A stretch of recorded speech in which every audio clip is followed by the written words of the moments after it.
I'm an astrologer, and I'd like to talk to you briefly today about the concept of the Saturn return. The Saturn return refers to a pivotal period in a person's lifetime. It occurs usually twice in a normal lifespan, if we're lucky 3 times. And it's when the planet Saturn returns to the place it is in a person's natal chart. This happens every 28 to 30 years. As Saturn moves around all the houses in a chart and comes back to where it was when you were born.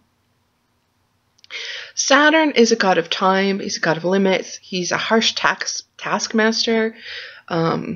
It's lessons. He represents lessons. The things that we come up against again and again in our lives, the limits that are set for us.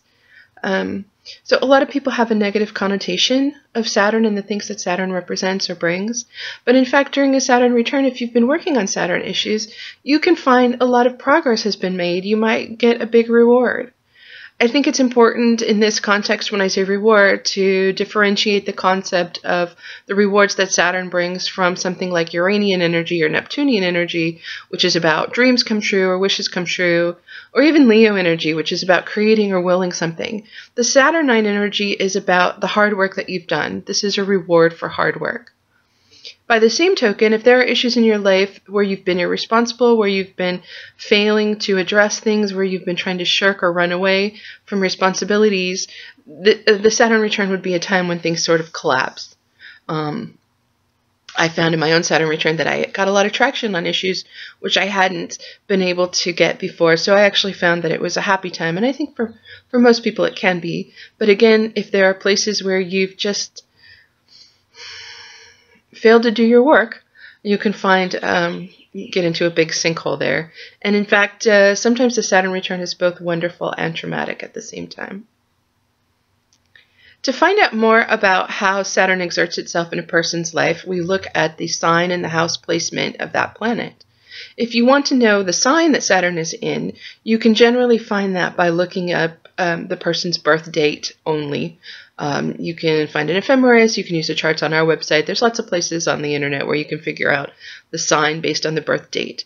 If you want the house, you will need the place and the time because you'll need to cast a full chart. So you'll need all that information in order to figure out where Saturn lies natally.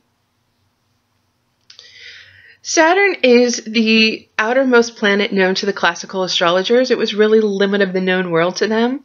Uranus and Neptune and Pluto weren't discovered until later. And of course, we still have controversy over which of those is a planet and which isn't. I think as those move through a person's chart, as they move from house to house, or if they make contact with the natal planet, you can see big changes, certainly, and they exert influences, but those are more generational. You know, you share Saturn, Neptune, and Pluto placements with your cohort group, and I think Saturn is a little bit more personal. It moves more slowly certainly than Mercury or Venus, but it's not as slow as Pluto or Neptune or Uranus. And as it moves around the chart, those are the cycles that you really want to pay attention to. Those are the cycles that I think would be the most rewarding for you to know about, and they're the ones that really make up the fabric of our lives, I think. So learning about Saturn can be quite rewarding. On the website, I have more information on Saturn and Saturn returns in different signs.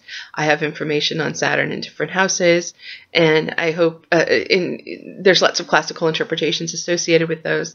So I hope you'll find that information useful. But I did also want to say that as you begin your studies of Saturn more seriously, and you start to look at how this has affected your own life, and you start to talk about these issues with others, that you tread lightly as you go. Remember that the Saturn issues would be the deepest wounds. It's the material that most people are least likely to want to incorporate into their psyche. For a lot of people, there's large parts of Saturn that remain a shadow throughout their entire lives. These are painful and very private issues, and the things that really make a person who they are. So I just want to encourage you as you examine how this works in your own life and as you talk to other people about how Saturn works in theirs, that you're gentle with yourself and gentle with others. I hope you enjoyed this brief introduction to Saturn returns, and good luck in your studies.